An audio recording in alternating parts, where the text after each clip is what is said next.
Good evening, everyone, and welcome to the World Series League's NASCAR Series US edition, powered by SIM3D and Go for the Gap. We're here at Daytona once again. Last week it was just an experience race. You kind of go up there, no points are on the line, all for pride. Tonight, the season officially starts. Points are on the line, so we should see some tempers a little bit more relaxed than they were last week. Kenny, what can you tell us about Daytona? Yeah, Daytona International Speedway, this is a 2.5-mile behemoth. It is the world center of racing, and these guys will be on the high banks tonight. It's a night race as opposed to last week when we had our exhibition race in the daytime. Pretty cool temperatures because of that, and you can expect these guys obviously to be flat out all the way around this place, with the exception of some checkups within the draft. Obviously, we're going to see some pack racing, plenty of 2-wide racing. We will see some occasional 3-wide. That can happen here, but things can get a little bit clustered when that happens, but I'm sure that will be something we will have to see tonight. But yeah, these drivers are out on track for qualifying, and Austin, it's kind of always a toss-up at Daytona of, do you want to get that really good track position and keep it all race long, or do you want to ride around in the back and try to dodge all the trouble?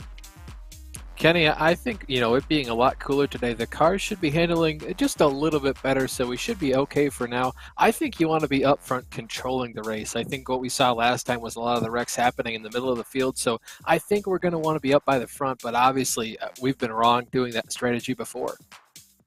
Yeah, I know from my experience in the driver's seat, I've had both strategies work and both strategies not work, and for me, I just like to try to stay committed to a plan. I'm going to take whatever plan I'm going to go with, and I'm going to run with it. And usually I figure out what I'm going to do within the first few laps. If the draft is just really hairy right away, remember, these drivers have one fast repair, but we saw last week that a lot of drivers ended up using up their fast repair relatively early on, and this race is longer than last week at 80 laps. So you have to try to save that for as long as you can, and that may alter some drivers' strategy because of that. Also, we have plenty of teams racing in this event, so if you got drivers that are willing to go on to your strategy, it might make it a little easier to just kind of drop into the back and just kind of ride, knowing that you have friends that will support you when you decide to move forward. For sure, as we see these drivers right now in qualifying, we're looking at Harry Wills in that number 95 machine. So far, Howe and Redford are the top two, so they'll be the ones sharing the front row as soon as we go into the race. Just real quick, though, want to thank our sponsors, SIM3D. They're a UK-based business specializing in high-end bespoke sim racing hardware. You can check them out at sim3d.co.uk. Go for the Gap is a brand of Cami Sturch, a young British artist who creates some incredible motorsport-themed prints over on her Etsy page. Just give that a go for the Gap. You'll find her Etsy. Fantastic prints, really high quality.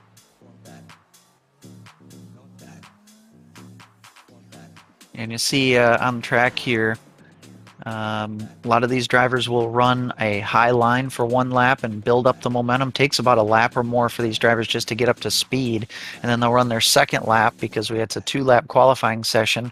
They'll run their second lap all the way around the bottom, which is the shortest way around the track, and since you don't have that drafting help, that is going to be most likely the fastest. We're looking at Matthew Plaisance right now as he crosses the line in his number 9 machine. Right now he is 18th fastest at the moment with a 49.999, and Emily Howe is P1 at the moment with a 49.765.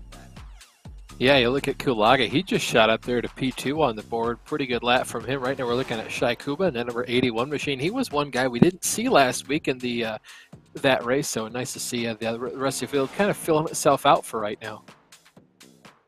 Yeah, for sure. We're going to have 30 drivers in this race, so it's going to be a packed house out there.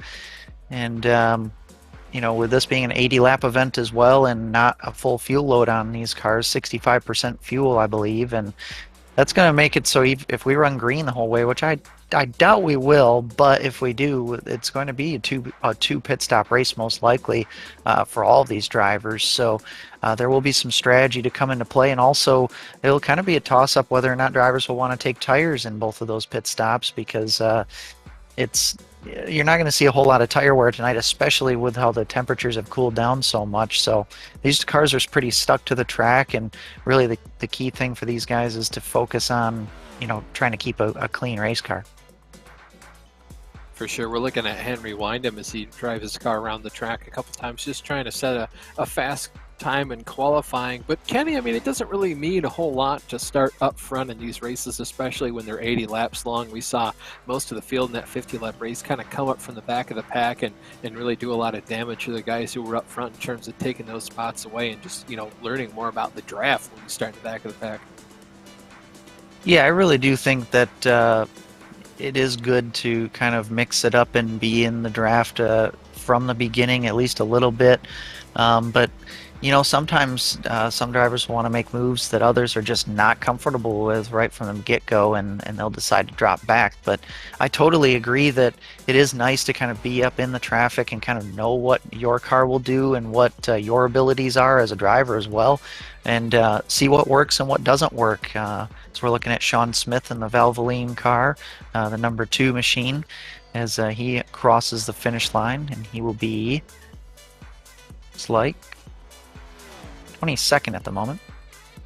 Yeah, Sean had a really good time out last week until he was involved in a couple late race crashes. Usually they weren't his own doing, just kind of caught up in them at the wrong place at the wrong time, kind of running in that mid-pack battle. He showed speed a lot of times to get himself up towards the front, but every time we'd have a caution come out or just pit strategy, he'd find himself in the back of the pack with a wreck about 5 feet in front of him. Not much you can do at that point when you're at about 180 mile an hour. Yeah, for sure. I mean, a lot of these races come down to a lot of luck in the end. Now, there's definitely a skill set. One driver that we've seen be successful in both the EU and the American split is Sean Campbell, and he won the EU race just a few hours ago.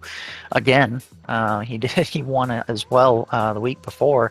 So, obviously, we've seen drivers in real life also pick up that skill set and be successful, no matter what the case is, even though there is some luck to be had here. But I think also you have to have the skill set to be able to put yourself in a good position. The luck kind of comes into play after that, but putting yourself in the right position at the right time, that's where the skill comes in. For sure. You can see Barney the Flagman looking quite bored right now as most of the drivers have already come out and put down their fast laps. You see a couple of familiar names up there. Howe, Kulaga, Fisher, he qualified really well last week. Carollo, Martinez, Dan Tenorio doing a good job. And even some of the guys down in the lower positions, obviously still not obvious. Look at Dean Timms, Harry Wills, Casey Metzger, and Sean Campbell, the guy who's won both the starting races in the EU category. He's right there in 13th position. Yeah, one notable driver that has not put a time down is Katie Height, and she was very competitive last week out in the U.S. split. So maybe she's intentionally going to start in the back, or maybe that was not intentional, but we will have to see, as I'm sure she will be trying to charge up towards the front. We have about a minute and a half left of qualifying, though, to go before we grid up for this thing. And it looks like most drivers have already taken their time, but, at this point, as a driver, I think you're trying to look at how the grid's kind of stacking up, where you're going to be starting, and that's kind of how I would formulate kind of my early strategy, which could very well change on lap 1, but, at least try to get a starting game plan so you kind of know what you got when the flag goes green. For sure, and honestly, this opportunity gives us an opportunity to fill some time here. You look at the rest of the schedule for this series. Obviously, we're at Daytona again. It's a night race. Then next week, we're in Las Vegas. Then we have Charlotte. Charlotte is a mainstay of the NASCAR Cup Series. And then we go to our first short track only on the calendar. That's Richmond. Richmond is a fantastic place. And we're going out to California, Auto Cup Speedway out there. Then we're going to the Poconos for a week. Then Homestead. And then back to more plate racing, Talladega. Yeah, there's definitely a lot of high-speed tracks on the schedule. The big ones, Daytona, Talladega, which could be definitely wild card races. One thing to note is that these drivers do have one drop week, so if you have a bad go at it at Daytona or Talladega, you can at least kind of salvage one finish, at least if you show up every week. If you miss a race, then obviously that will be your drop, but yeah, Vegas and California, those have been very fun. Charlotte's one track that might be kind of an unknown because, a lot of Cup Series leagues or series have not gone there yet this year, but and Richmond puts on great racing, and no matter what race car you're in. So it'll be interesting for sure as we progress through the season, but it's going to be important for these drivers to try to start off their season with a strong finish here. Yeah, honestly, the last thing you want to do is come out of here kind of knowing that you've used your mulligan, maybe getting in a lot of early race wrecks. You're kind of just relegated to finishing in the back of the pack. But without further ado, we'll go ahead and look at your starting order. Emily Howe starts on pole position with Eric Kalaga to her outside. In row number 2, it's Thomas Fisher and Cass Silliman. Starting in 5th is Mark Redford with Jeff Carollo in 6th. In 7th place is Stephen Martinez with Daniel Cenario to his outside in 8th position. Rounding out the top 10 starting positions are Jamie Martin and Judith Cooper. In 11th place is James Howard, followed by Henry Windham, who starts in 12th. Starting in 13th is Sean Campbell. Look for him to be fast tonight with Casey Metzger starting in 14th. Harry Wills lines up in 15th with Dean Timms in 16th. Shi Kubo lines up in 17th with Jonathan Heavy to the outside. Rounding out your top 20 is TJ Handley and John A. Casey. 21st will be Matthew Plaisance and Euro Urexoy in 22nd. Rich Matthews will be 23rd. Starting next to him will be Sean Smith. 25th will be Drew Neubauer, and 26th is Travis Kepler. Lilac Zero will be 27th, and Jason Arensberg in 28th. In the final row will be Justin Delano and Katie Height, who is gridded up in 30th place. Did not put a time down, but expect her to be pretty fast. That's a look at your starting order for tonight. You're going to notice a lot of fresh paint schemes on these cars. We finally have the custom number schemes turned on, so if you don't recognize some of the cars out there in this broadcast relative to the last one, that is why. So a lot of these cars looking a bit sharper than those drab iRacing base schemes that you might have seen last week. And you know, some of the drivers, Kenny, I know you kind of put this idea in my head, is you have one paint scheme with your custom number on it and then the identical paint scheme but with the sim printed numbers on it, just in case someone doesn't have their custom numbers turned on. Yeah, it's definitely an option, and custom numbers have just become more and more popular on the iRacing service. A lot of drivers didn't even really use them for quite a while. Some leagues wouldn't allow them, things like that, but a lot of drivers using them nowadays. But regardless, a lot of cool paint schemes out there. Some are references to other real schemes, like the Kyle Larson Drive 5 scheme, the red and white car, who's driven by James Howard this evening. Others, like the Valvoline scheme from Sean Smith we saw earlier, and a lot of others are team schemes, because remember, there are some teams driving together in this one. But anyways, we're off of turn 4 here, and it looks like Emily Howe has control of the field. We're ready to get this one started. Yeah, the iRacing pace car going to make that hard left turn down pit road, give command of the field over to Emily. She gets to decide when she wants to start this race. Waiting, waiting, waiting. Finally puts her foot on the loud pedal with a huge push from the number 92 car just behind her. That's going to cause that inside lane to get a really good launch here. They seem to be formed up the best, but that's Fisher to the outside. He's looking high now. He might try to take advantage of Emily not having any help. Yeah, and what we saw in the exhibition races last week was that drivers were never really satisfied with staying in one particular lane. They had no issue with going up and down the track over and over again just to find whatever lane had the most momentum at that time.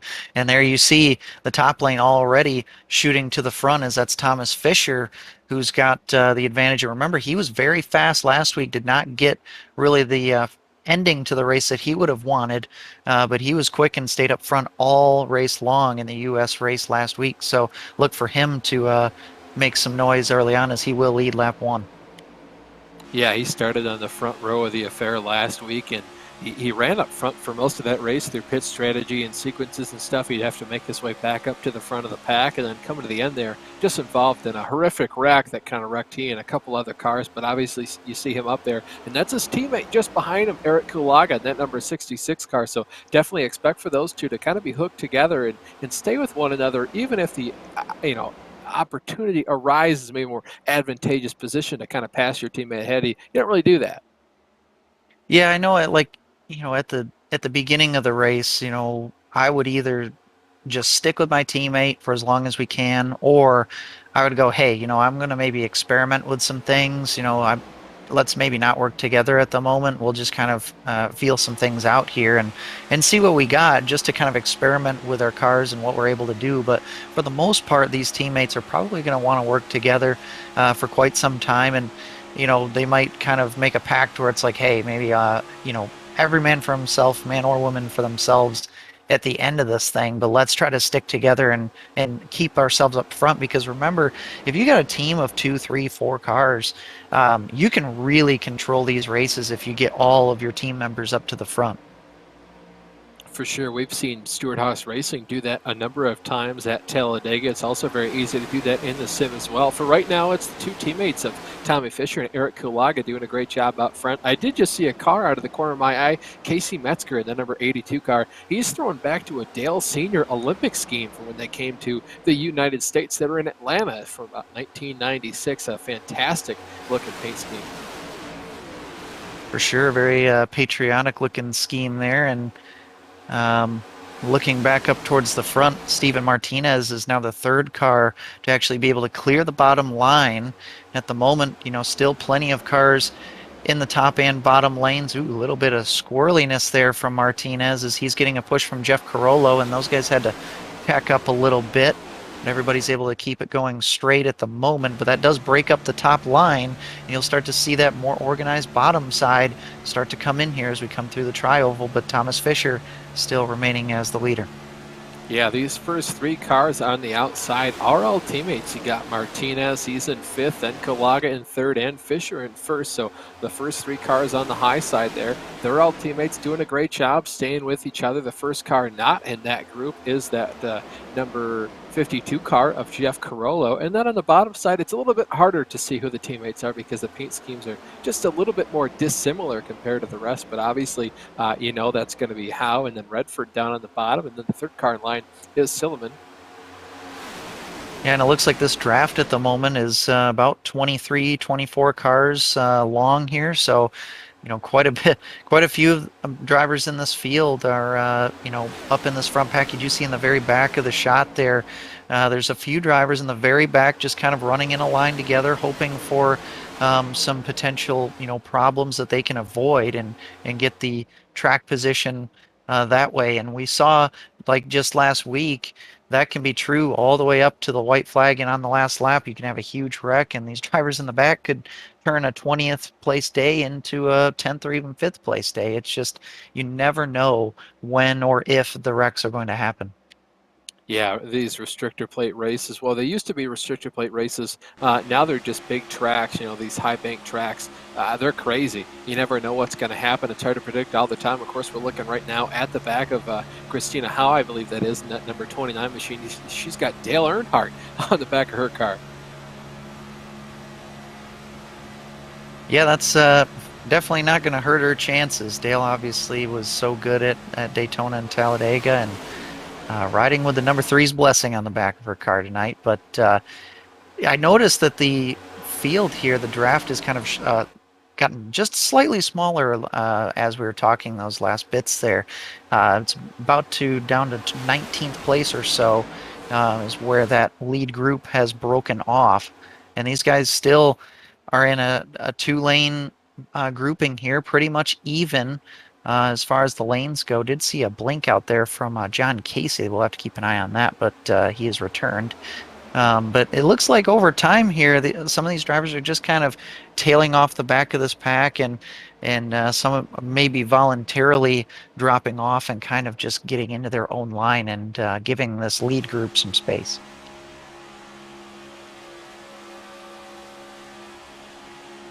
You can really hear the horsepower that all these cars make, and these cars are relatively new to the surface. These are obviously new NASCAR Generation Cup cars. They're brand new. All these cars are a lot more different symmetrical bodies now, so the drafting is a lot different. As you see a challenge for the lead, that's Howe going all the way up to the outside, getting a huge push there from Mark Redford, doing a great job to kind of take advantage of that run, go up to the top side, now block that run off. Yeah, we'll see if Thomas Fisher decides to stay with her. They're hooked up here on the top side, and Fisher's actually pushing her far away from the group. And this, we'll see. Oh, there you go. Fisher goes to the bottom, going to try to. His two teammates went with him down there as well. For sure, and that's going to work out perfectly because now Howe does not have any help on that top side. And we have a little bit of a checkup. Oh, they're making door contact with each other. That's one car all the way down to the inside. He's going to have to be really careful when he rejoins here. Yeah, that was Jeff Carolla was in that mix there, and it looks like everybody's going to keep it straight. I really thought we were going to have a large wreck there, but everybody keeps it going. But what that did is it kind of broke this pack up into half. Now, if the cars in the rear of this pack kind of get organized, I feel like they'll be able to catch up to the lead group. But now we're back to the lead group. Now is down to about 12 cars, with Jeff Carollo kind of in between both groups in 13th, and he's caught back up to that pack. And I'm pretty confident that the second group will be able to catch up as well. But boy, that was those were some scary moments there.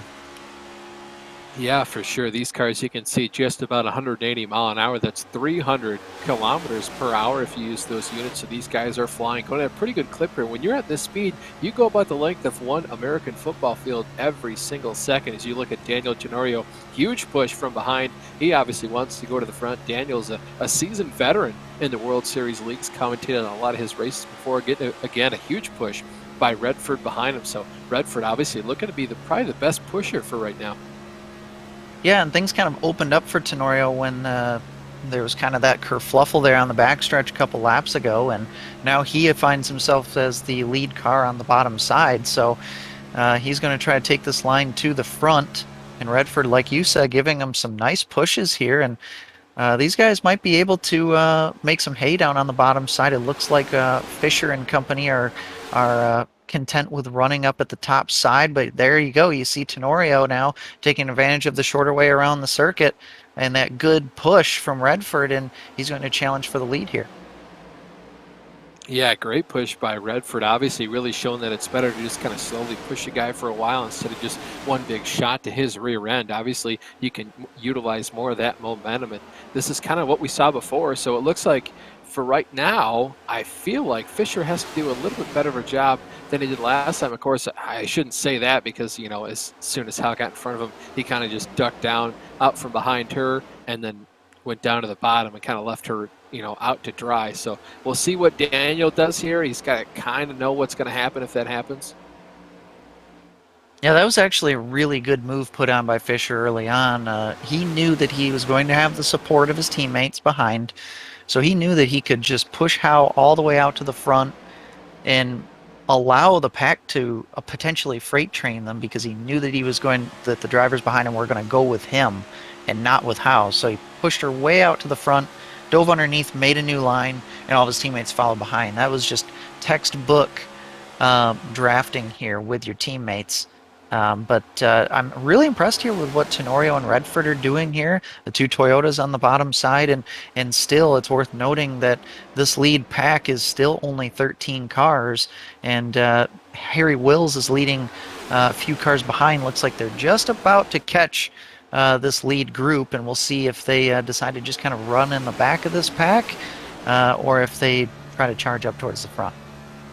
Yeah, we'll have to see. Harry obviously utilizing all that momentum, really thinks better about going three wide. Now, I feel like if you're in that second pack, you kind of want to stay a little bit more distance than this, just in case there is an accident up there. Even that third pack is kind of catching these guys as well. So I don't know if maybe they wanted to ride around for the first 10 or so laps, and then they said, as soon as we can catch the pack after trying to on lap 10, we'll see what we can do. As you can see, those three teammates on the outside doing a really good job. Vulture Motorsports, they're about 4 cars ahead, all on the outside, single file before you see the first car down on the inside line. That fourth car, though, is not a teammate of these cars. That's the number 83 car.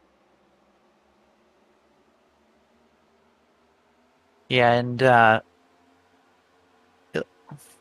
one good thing about these cars, though, is that if you do lose the draft, or at least, aren't right in the pack, you can suck up to the draft a little easier than the previous cars. You got a second or two behind the pack in the Gen 6 cars, especially in the last build that they had for these tracks. It was really tough to really get back up into the group, but these cars pretty good at sucking up to the draft. One thing I want to know, Cass Silliman actually has some right rear damage, probably from that kind of scuffle that happened on the backstretch there. Yeah, and I don't think that'll affect Cass very much, if at all. But Yeah, just another sign that of how lucky some of these drivers were to escape with minimal problems. I for sure figured we were going to see a couple drivers on the infield, one guy probably up on his lid going down the back straightaway, kind of similar to our last lap accident last week. Very obviously lucky for these drivers. A lot of them didn't have to use their fast repair. And of course, if you do roll over, you're kind of sidelined for the rest of the race. It's really hard to make up those laps as we see Judith Cooper down on pit road. She looks a little bit banged up, kind of worse for wear. Yeah, she's coming down pit road here, and we'll have to see if she makes a or takes a fast repair. It looks like she's taking some tires at the moment. Um, yeah, right now she is pitting all by herself. Now, if we get a caution, she'll be on the lead lap for quite some time here before she gets lapped by the pack. But, or actually, looks like that. No, never mind. She was behind the pack quite a bit when she pitted, so she's already going one lap down. Now, the good news is she is the only car one lap down. So if we get a caution, she can get the free pass. But yeah, so she's kind of all by herself here and off sequence as well. And these drivers are doing a good job of keeping this clean and green, so we may actually see some green flag pit stops at some point. I think we're about halfway through the green flag pit cycle, so we'll have to see if Judith will stay out and kind of try to tag onto the draft best she can, and then try to see if she can get a caution before she pits again. For sure. You can see these three Vulture cars doing a really good job up on the high side.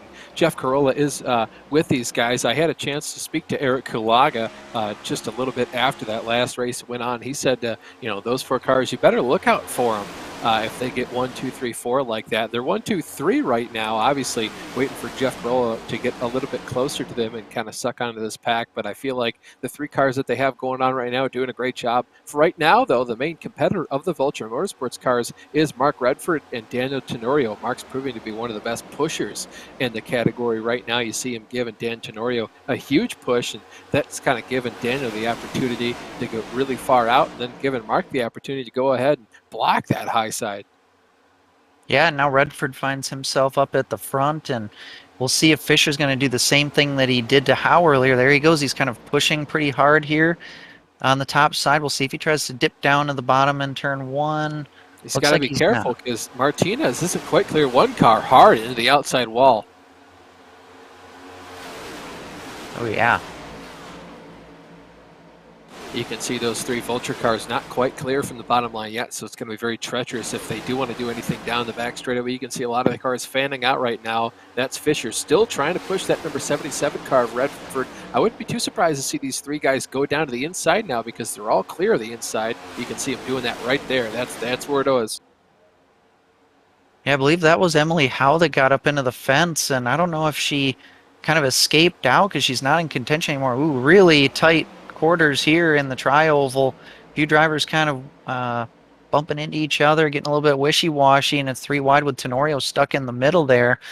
And he's going to lose quite a few spots, but at least he's got a clean race car at this point. Things are getting a little bit twitchy between some of these drivers. Oh, and another car is stuck in the middle. That's another one of the pink machines. That's Jeff Carollo. He's stuck in the middle, and he's going to drop back to somewhere around 10th here. And then Martinez is now stuck in the middle. So these drivers are really turning up the wick on the aggression here 20 laps in.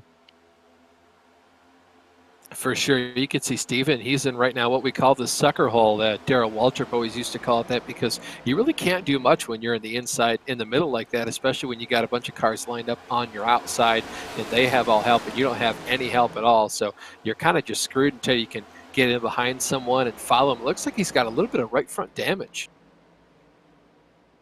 And looks like Emily Howe disconnected from packet loss, so some kind of internet connection issue. And that's unfortunate. She had a very competitive race car and was up towards the front, but really good that her problems didn't end up causing any problems for any of the other competitors, and we're able to keep racing here. But unfortunate for her race. But if we look back up towards the front, Thomas Fisher is now leading, and he has one driver right in behind him. That's Kulaga. But here comes a head of steam from the outside line. That's Harry Wills. And is Fisher going to go up and block? He kind of fakes an up there, and he's not going to. And Wills is going to shoot up towards the front with help from James Howard. Yeah, James Howard doing a really good job to push him. And watch out, we commented on these two paint schemes earlier. That's Casey Metzger using that Dale Earnhardt throwback, obviously kind of channeling the power and the super speedway ace craft of Dale Earnhardt up there, doing a great job.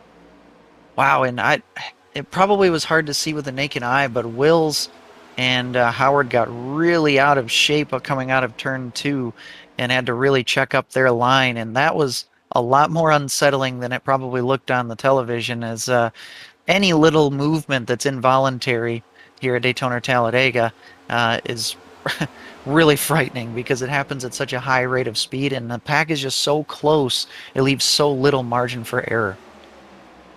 Oftentimes, as soon as you see one guy wiggle or twitch, you want to do that same exact twitch yourself just to make sure that whatever he was trying to avoid, you can avoid that as well. And we mentioned it before, Stephen Martinez kind of in this sucker hole, very much out of luck. He's doing a great job digging himself all the way back up to fourth. He's just separated now from his teammates by Mark Redford. And Will's really being pushed hard at the moment by Howard here, and I don't know if he's kind of holding up this line or if he's just kind of trying to drag the brake and try to get as big of a push as possible. Ooh, possible three wide here.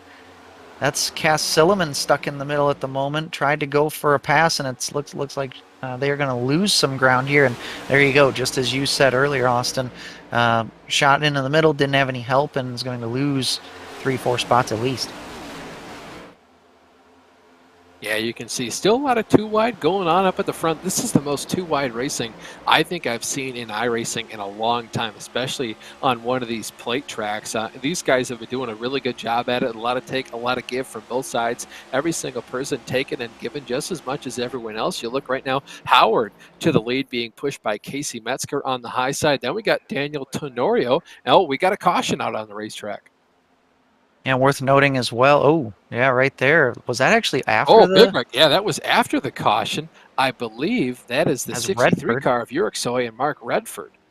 Wow, that was odd. I was just about to note that Henry Windham actually came in for a pit stop during that uh, little run there. He had just pitted all by himself, and he's going to be lucky to actually stay on the lead lap here.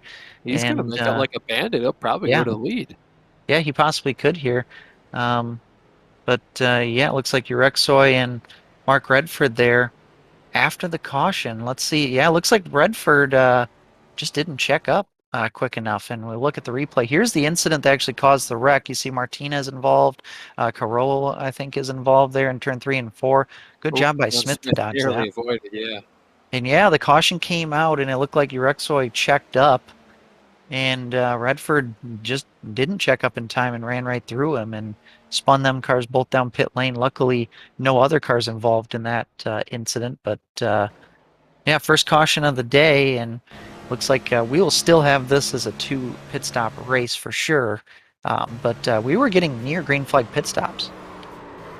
Yeah, you called it exactly right there, Kenny. It looked like Mark Redford just didn't really check up. And the rules for these guys coming back to the caution flag are a bit obscure, I'm going to call it, just because of the way they say you race back to the flag, but you don't really need to race back because iRacing always stores their positions. But anyways, we see a lot of drivers now coming down on pit road.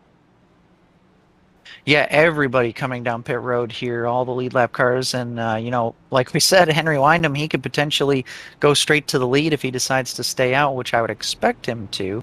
We'll see if he does, but drivers all coming in and out of their boxes at this point. Looks like James Howard is going to potentially win the race off pit road, although TJ Hanley came in. Actually, it looks like he did not have a pit stop there. Maybe he missed his stall, but Howard wins the race off pit road.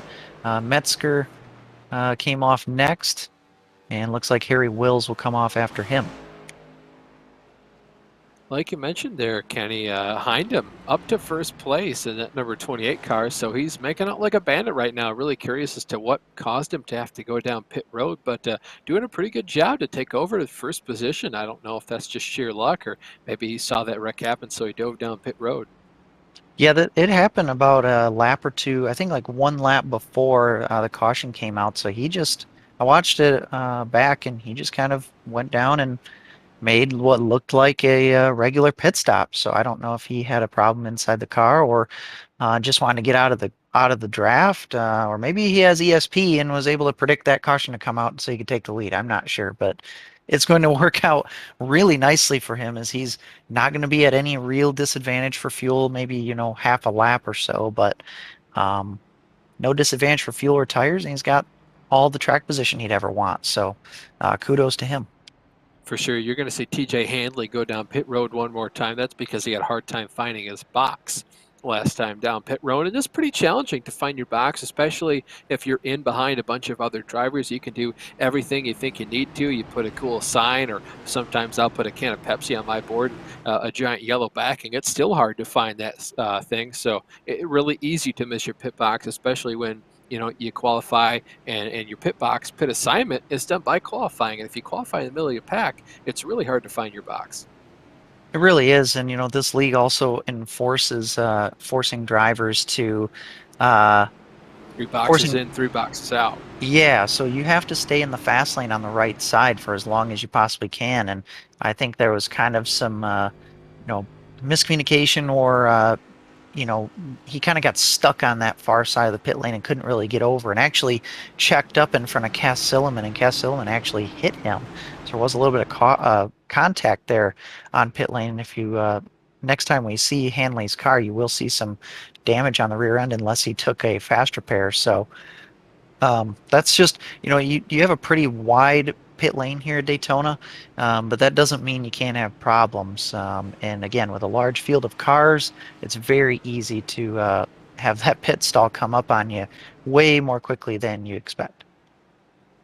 For sure, the lights are out atop the iRacing pace car, so they're going to go back to racing green flag conditions this time by. We're going to see the iRacing pace car pull down pit road, and he's going to give command of the field over to that number 28 car of Windham, and then you see to his outside is that number 30 car of Howard. Then the podium is completed by that number, I believe that's a 32 car of Casey Metzger, 82, sorry. And then you got Harry Wills in fourth, and then the top 5 is completed by Fisher. So a lot of the fast guys still out front. Green flag flies from Barney the flagman. That's Windham out front. You can see Fisher giving a huge push to Metzger, and then Metzger is going to transition all that momentum to our current leader right there in the number 28 car.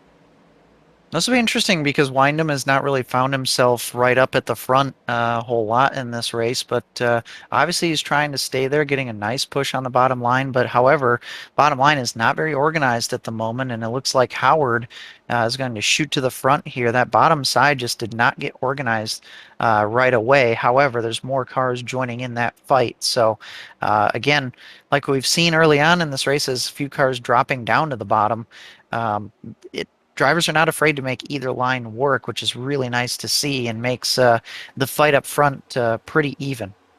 It certainly does, and I think half the reason that bottom line didn't really pack up too well to start off with is, you'll remember Tommy Fisher started in the 5th position, so he should have been down low, and as soon as the green flag flew, he went up to the top side because that's where his teammate Eric Kulaga was, that number 66 car. So he's going to go up there with Kulaga. They're going to try to make their way back up to the front, so that's the reason for that gap. And then you saw Harry and then James Howard just kind of go back down to the inside. Now Howard goes up to kind of block the momentum of Sean Campbell. We're riding along right now. You can see inside the car. That's how close these guys are. Yeah, and that's a good point of how much teammates can actually affect the racing here at Daytona. And right from the get-go, if you have a teammate that's only a row or two behind you, and in the other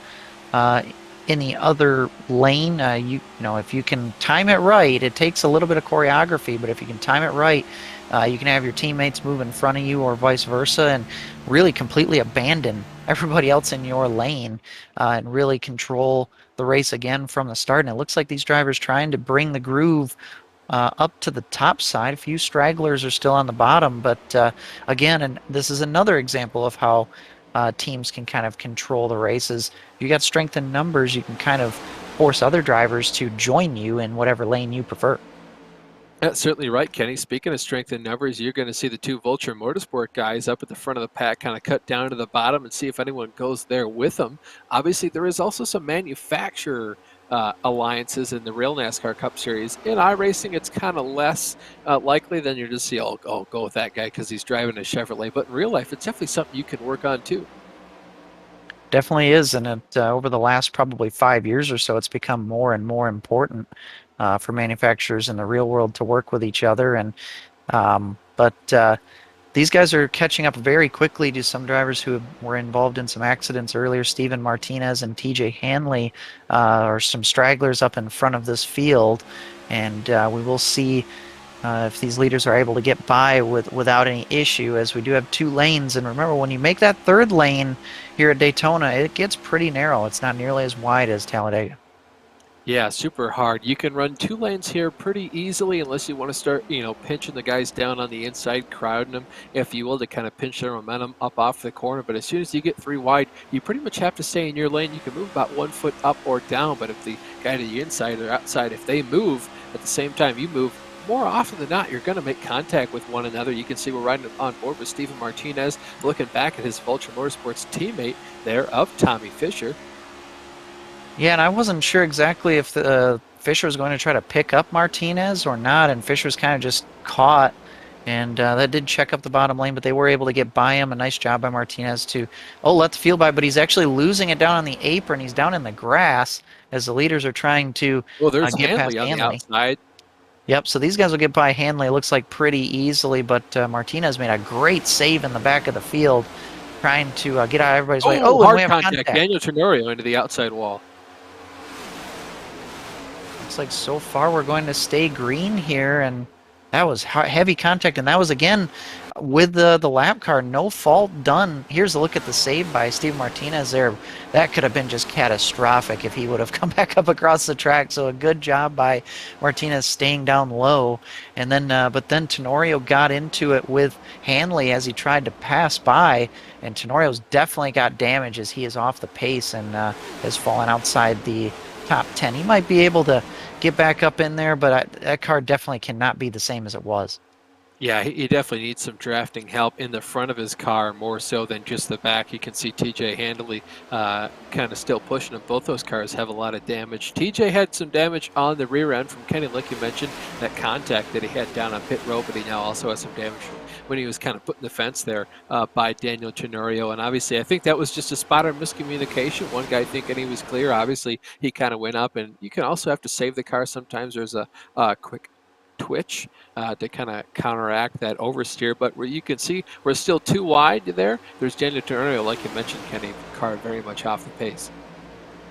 Yeah, and one thing is around here at Daytona is that you always try to get right back into line very quickly when you make some passes, and that might have been kind of the case where he wanted to make that pass and then clear up right away, and he also had a head of steam on Hanley as well, so maybe he thought he was, going to clear really quickly, but just moved up a little too prematurely up into Hanley and put them kind of both in a bad spot into the wall. So Tenorio has settled into 23rd spot, still on the lead lap. There's I believe 26 cars on the lead lap, with John Casey being the final one. So I wouldn't rule Tenorio out of this race yet. We're not even halfway, long way to go, and these drivers do have a faster pair. So, but we're back up in front, and again, 2 even lines here as Thomas Fisher, who's been up front all night long, trying to remain on point. Yeah, Tommy Fisher actually taking the lead away from James Howard. James, again, got about a nose, maybe half a car length ahead of Fisher on the outside. And then as soon as it happened, the lanes kind of flopped for a second real quickly. Lilac Zero was about the 3rd or 4th car on the high side. I saw her kind of get shuffled back into the middle. She's fallen back a couple of positions, so slight heartbreak for her. You can see now she's finally made her way back down to the inside, now making up some ground to the cars there on the outside. You can see the inside line, though. Oh, right on the back stretch. Yeah, there was some big-time contact. Started at Jeff Carollo and James Howard. That's going to be a large wreck in the pack here. We'll have to get a replay on it. Yeah, Harry Will's involved. Looked like Uric Soy getting involved in this one again. Heartbreak for him. He's probably going to have to use his faster pair here if he hasn't already. And if he used it before, he's going to be down on power for the remaining 43 laps of this affair. Kenny, we mentioned the big one every time we come here. Was this it?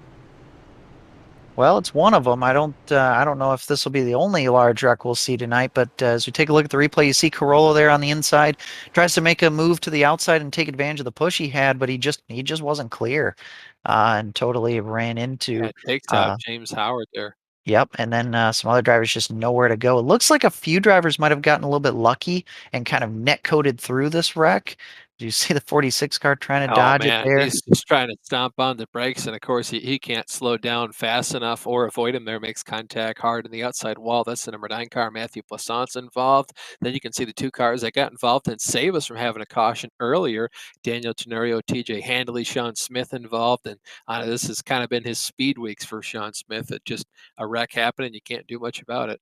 Yeah, you see two teammates there, the was it the 38 and the 38, 58, both 58, yeah. involved. They were trying to just ride it. They were in the back of the field for quite some time, and of course they had nowhere to go. That was Delano and Aaronsburg there, and we're going to see quite a few drivers down coming down pit lane, and I, even if you weren't involved in that wreck, you'll probably come down here as Thomas Fisher does bring the entire field down.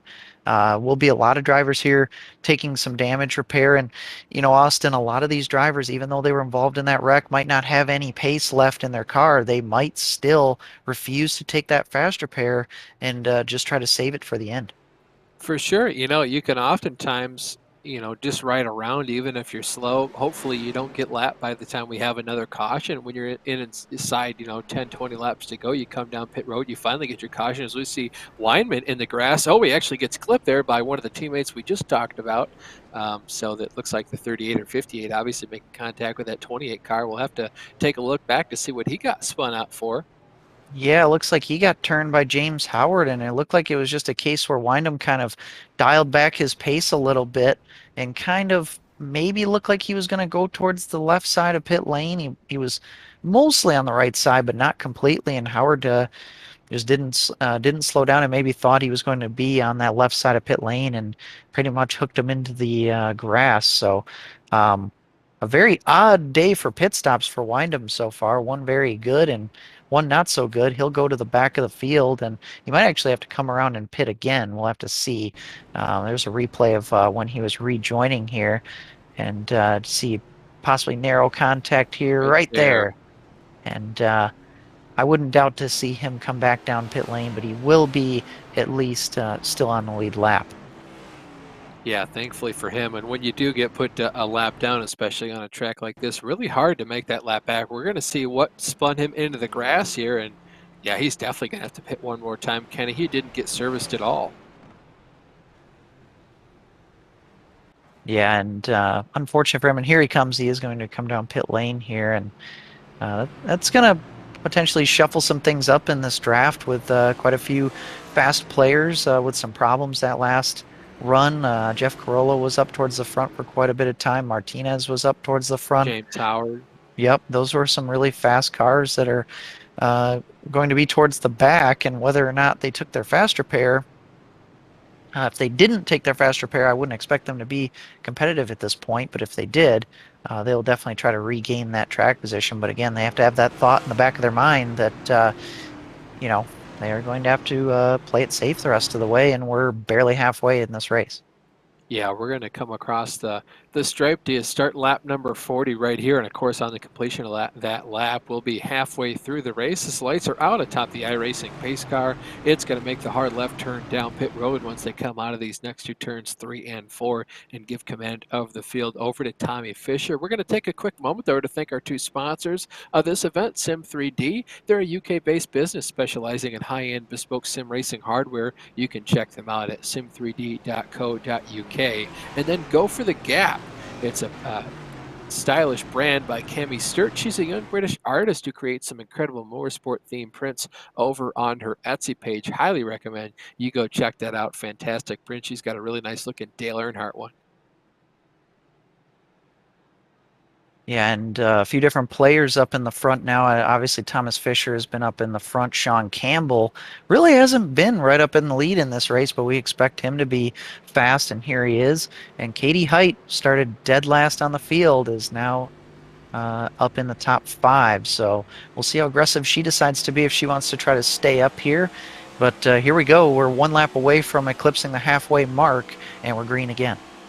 Yeah, Tommy Fisher leading the charge on the inside. That's going to be Casey Metzger. Just behind him on the outside, it's Sean Campbell, the guy who's won both the EU Series events in the NASCAR League so far. Then just behind him is Katie Height. Like you mentioned, Kenny, she started dead last, so obviously didn't take her very long to get up to the front in that BMW-inspired paint. And then just behind her is Matthew Plaisance in the 9 car. And then there's James Howard in that 30 machine. And we don't look too far. There's that number 66 Vulture Motorsports machine, teammate of Fisher. Those guys have been kind of controlling the race for the most part today, especially if they get hooked up. So I would imagine a lot of the cars in the field trying to make sure they don't do that.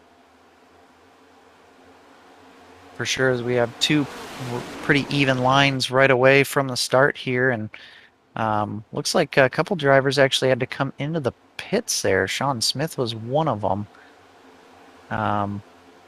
Yeah, a couple drivers coming down pit lane. Oh, Smith's Sean got some Smith damage. got damaged. Yeah, he just took his fast repair, so I don't know if this is something that happened just after the green flag or something that maybe might have happened under caution. You see Harry Windham, he's down there on pit road again. I don't know if he might have gotten a speeding penalty or something. You can see him kind of stop slanted in his box.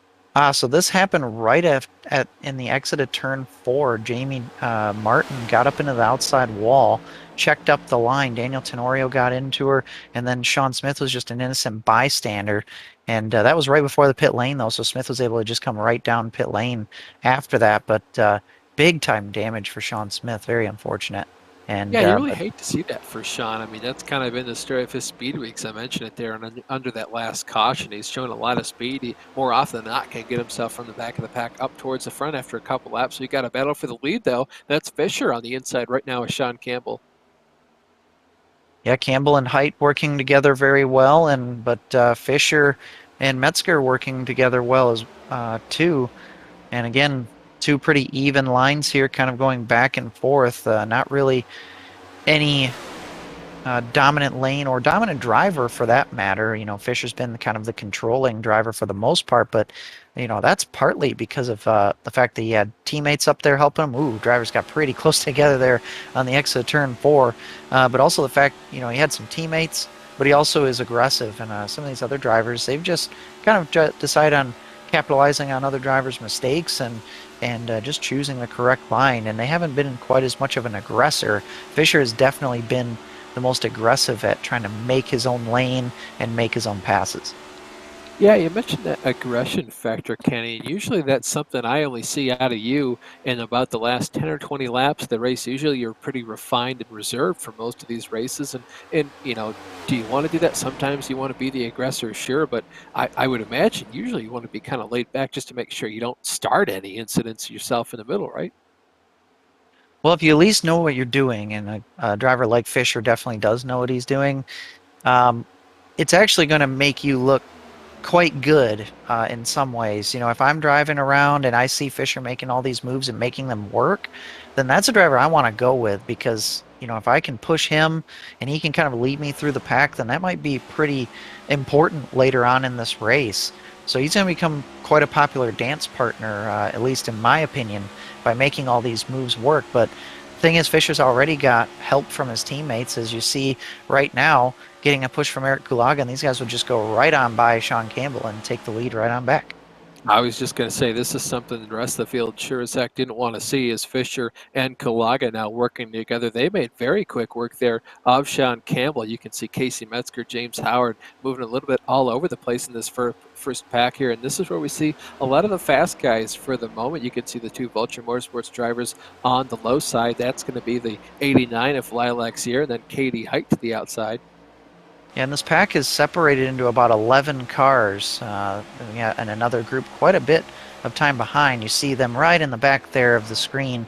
Just a few drivers, kind of some stragglers, and then another pack. So at this point, this group is really going for it, and they're catching up to another straggling lap car. That's going to be Henry Windham, and he had his problems in the pit stops last time, and I don't think he was able to catch back up to the draft when these guys went green. So now he's lost the draft. He's got a pretty clean race car, but here he goes. He's going to go a lap down. Yeah, the one thing he can do though, if he can, kind of latch onto these cars, like you mentioned, he does have a pretty clean car himself. He can retain control of the lucky dog position. Of course, that's what you get when the caution comes out.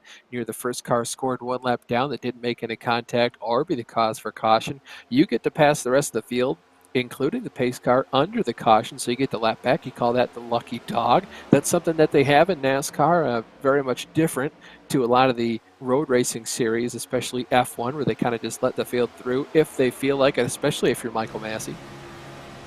Yeah, and it looks like Windham is going to latch onto the back of this group, like what you were talking about. And he does have one other driver he's racing for that spot, and that's Rich Matthews. But Matthews is kind of in the second large group in the back. Who there's and we have a wreck on the front stretch here with Casey Metzger involved. Yeah, Eric Kulaga, hard hit for him. He's collected by Mark Redford. You see, I believe that's Stephen Martinez hits his teammate very, very hard up by the wall there. Jonathan Havey involved. Then this is the pack. These guys were way behind the lead pack there. You see TJ Handley. I believe that is also going to be Arrow Uriksoy in this pack too, that number 63 machine. Boy, and we had another a decent amount of wrecking after the caution again coming out of the trial. Well, Steven Martinez was involved, Tenorio was involved, Rich Matthews involved. Um, that yeah, that was quite a large wreck there that affected both the lead group and the group that was in there. You see here on the replay, looks like Metzger maybe came down, tried to maybe pinch the bottom lane off in the tri-oval and just got a little too close there. They got together, maybe a hinted netcode. There's Martinez there with the late contact there on the 66. Yes, it was with Kulaga, and this will shuffle the field up again and again. More really fast players here with some problems. For sure, that's definitely going to end the night there. Stephen Martinez for sure. I believe that number 66 car of Kulaga, he can come down pit road and get his fast repair, but for the most part, I think a lot of the guys involved in that accident probably going to be done for the day. You see Kulaga down on pit road. I don't know if he's done or if he's just getting service right now. You see the car on all four tires, so definitely not taking tires for the moment. He might be done for the day. Yeah, it looks like he's not taking a fast repair, so he may maybe just trying to take some manual damage repair and see what he's got. But Kulaga, Redford, and Martinez all in the pit lane at the moment. Carollo's been sitting in the pits for quite some time from the last wreck that we've had. So all these drivers spent some time up in the front and now find themselves all in the rears at the moment. And from all that, Lilac Zier finds herself in the lead here with Caitlin Height up in second place. And these drivers now coming down pit lane again here. And this is going to be kind of borderline. Drivers may actually be able to make it the rest of the way on fuel. I think it's going to be very close. And obviously that'll change with cautions. But these drivers are pitting again, Austin. Yeah, the two ladies up front, 1 and 2, showing these gentlemen how it's done tonight. So great run for those cars to see Lilac Zier. She's still on pit road. Katie Height came onto pit road behind her and then left a substantial amount of time before she did. So I don't know if that's kind of under fueling the car or what that's about. We're going to ride along there with Eric Kulaga. And I think what that was is you saw Casey Metzger on the outside. I don't know if he was coming down to kind of pinch these cars off, get a bit of a side draft. It looked like Sean Campbell might have come up just a tad and kind of just left reared Casey Metzger there, and of course forced him to right rear Eric Kulaga. But you can see from Kulaga, he really didn't expect anything, kind of just looking at the cars in front of him and then fence. We're going to get a replay here. Yeah, that might have been some netcode too. Yeah, I think that was a lot of netcode, maybe some Demon Dragon going on right there. And oh man, that was a bunch of hard hits there for the number 66 car of Eric Kulaga. It looks like Casey Metzger able to keep going, but you can see her old leader there, Lilac Zier.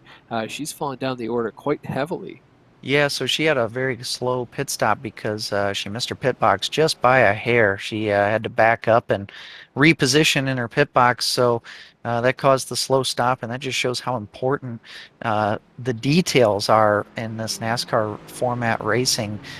Just getting into your pit box quickly but safely, and not having to readjust. And she goes from first down to 19th. Now, good thing is that here at Daytona, not a real big deal. She can get that track position back pretty quickly, but goes from being the control car to all the way down near the back end of the lead lap cars, as I believe we have 22 of them at this point. And After these pit stops, looks like Matthew Plaisance has found his way up to the front with Delano in second place, Aaronsburg in third, and Height in fourth. All those drivers started outside the top 20 today.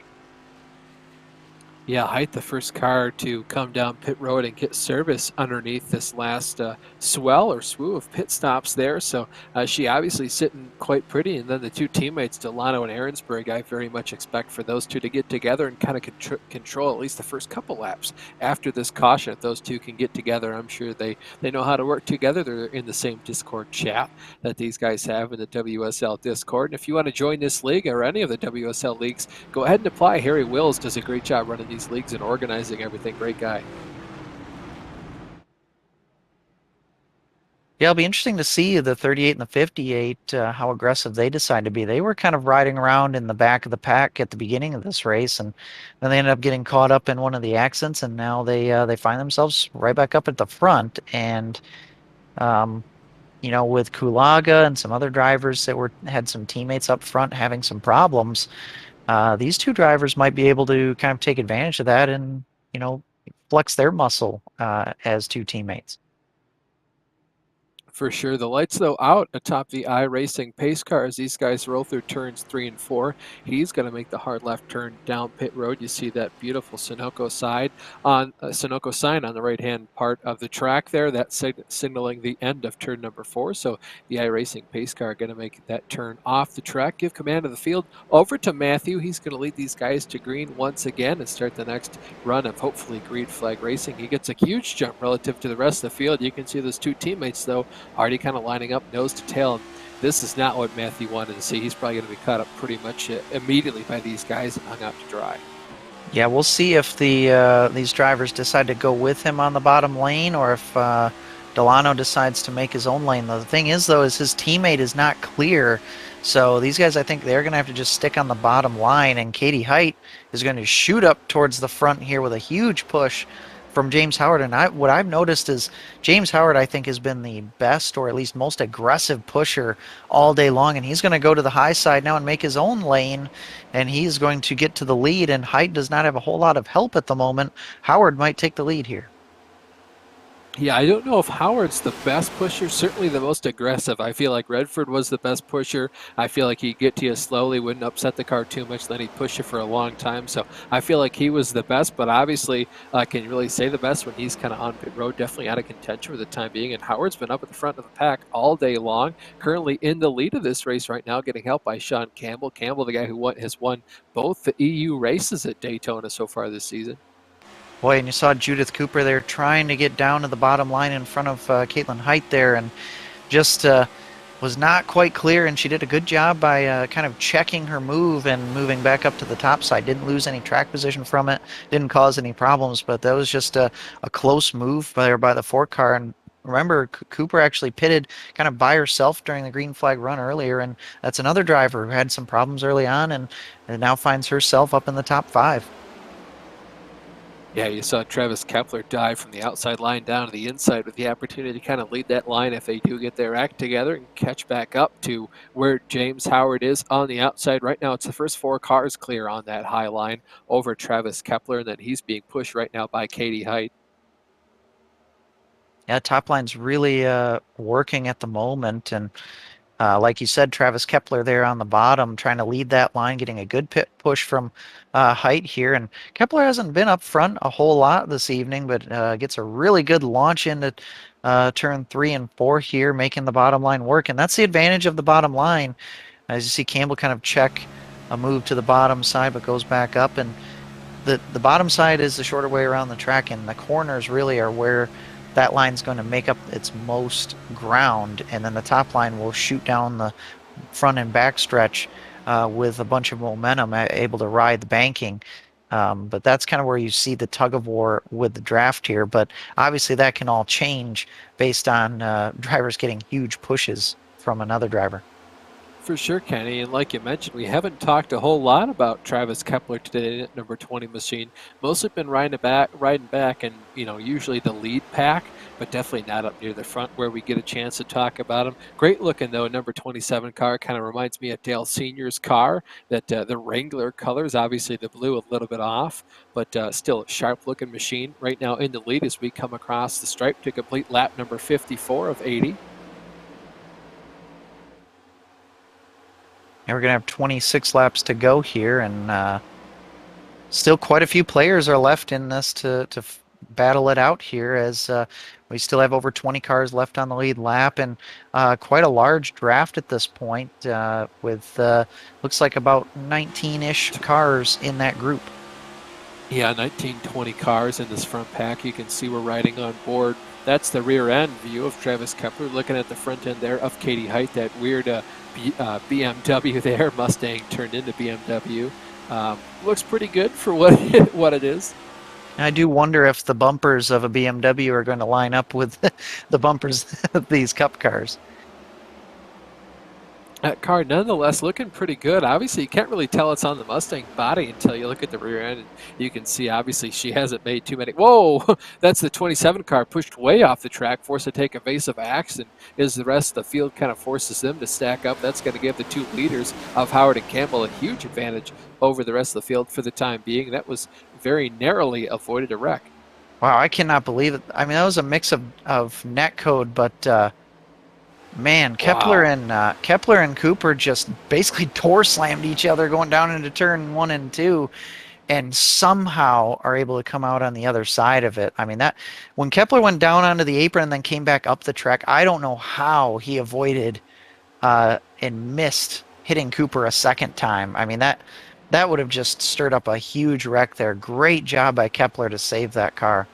Yeah, that was incredible. Very much reminds me of the wreck that we saw Ross Chastain make, and I think it was the 2020 Daytona 500 where he kind of just sent it down into turn one, lost the rear end as soon as he hit the apron, came back up on the track, and took about 4 or 5, 6 good cars out. Yeah, that was when he was driving the Spire Motorsports entry, and but now we had two leaders there kind of get away from the pack after that little bit of contact there. That was Campbell and Howard, and now the group has caught back up. We actually see some three wide there in the middle of it. That's Thomas Fisher, who's kind of caught out here. And again, oh, we have a caution on the racetrack. Oh, and it's Oh, actually the wreck. Fisher's involved. I don't know if that was actually the cause of the caution, but I that's don't think definitely gonna be so. part of it. Yeah, I don't think so. This is, whoa, one car bouncing on the inside. I think that was the number 4 car there. Hard to tell, though, from this distance. See Plaisance involved, Windham involved. I think Lilac's here. Don't know if she has any damage on her car, if she just took evasive action down there on the apron. That took out a lot of cars. And after the caution, too. Okay, so this caution was actually caused. It was again Sean Smith not really getting the worst of luck in the back, near the back of the field out of turn 4. That was the cause of caution. Everything happened in the trials was after that. Here's the look at what caused the caution. You see just a little bit of 3 wide, and Smith just gets hooked up into the catch fence. Hopefully the number 2 driver's okay here, but yeah, and everything after that in the trial, well, that was not the cause of caution. Yeah, I don't know what caused this huge accident. I don't know if this is the big one or the other wreck we had earlier today is the big one. Maybe we can have 2 big ones. I don't know how the rules on that work out, but you can see that's the car of Urich. So yeah, obviously that's about the 3rd or 4th accident for him tonight.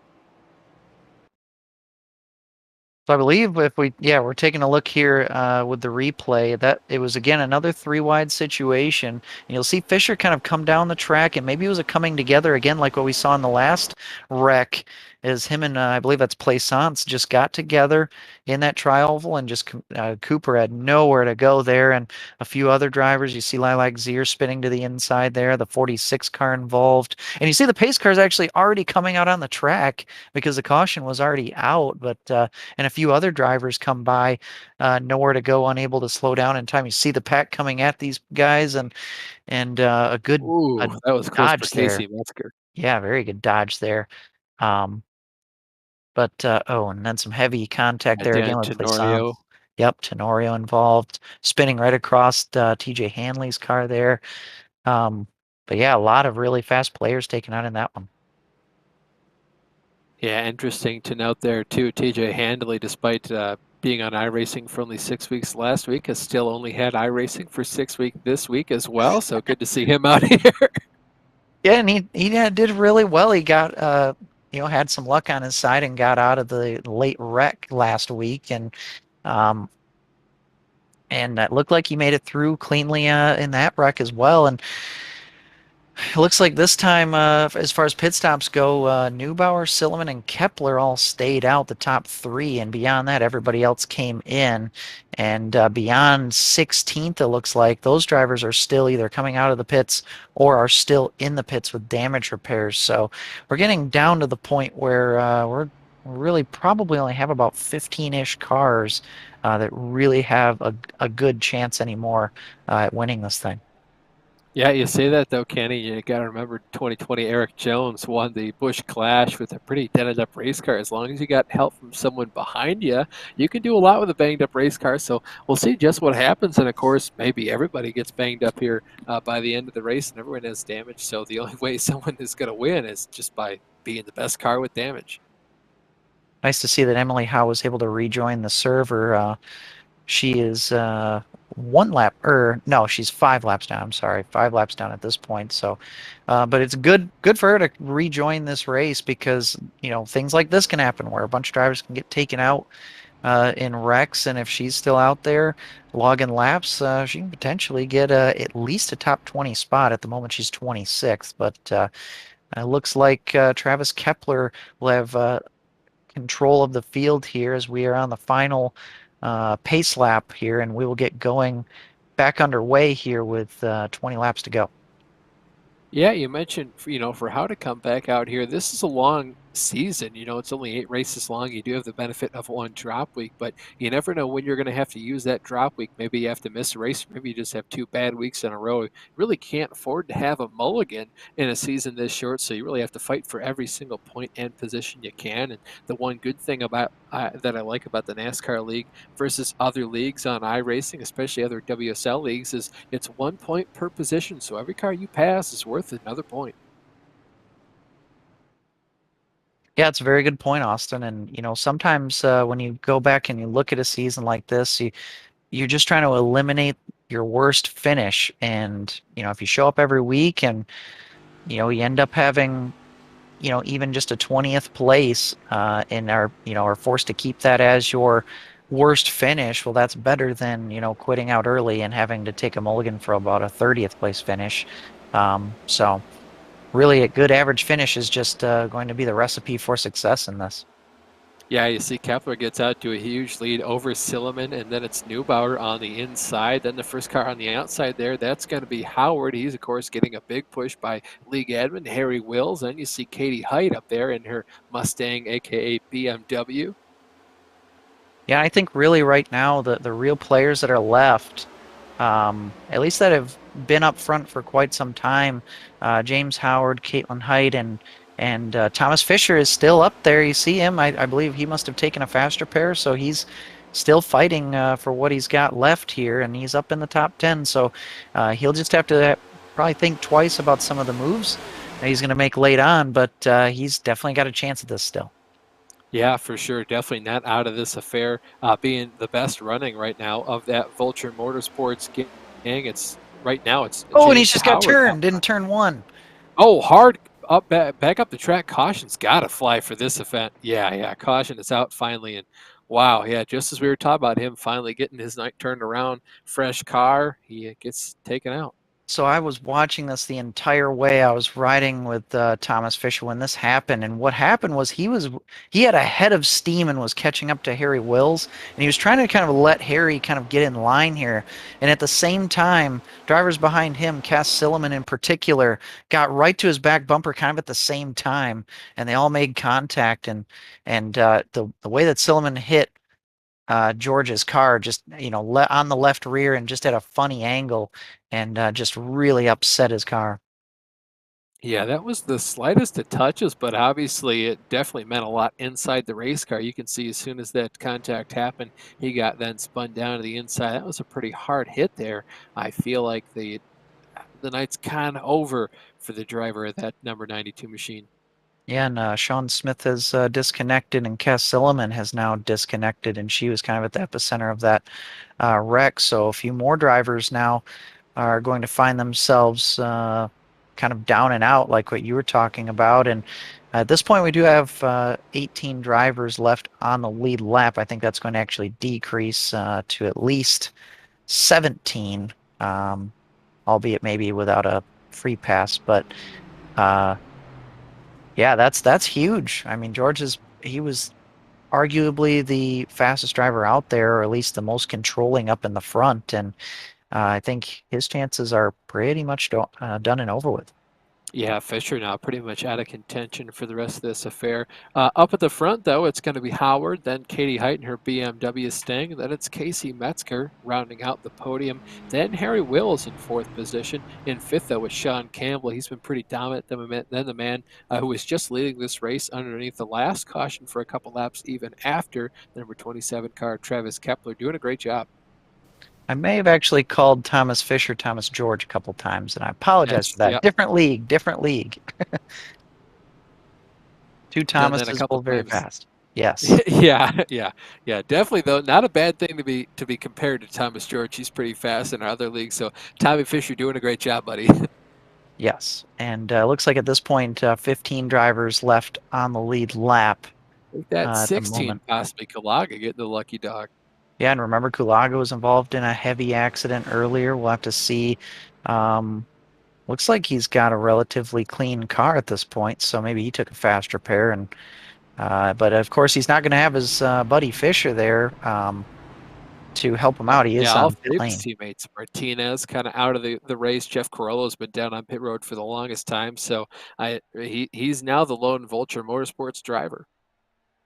Yeah, it's a really good point. And see Fisher, Aaronsburg, Windham on pit lane. Kulaga's actually coming in right now, but that's because he's the free pass, so he can take his pit service. But yeah, quite a few fast drivers down and out at this point. And it looks like when we get going green, we'll probably have what looks to be around 15 laps to go. And that a lot can happen in that time, that's for sure.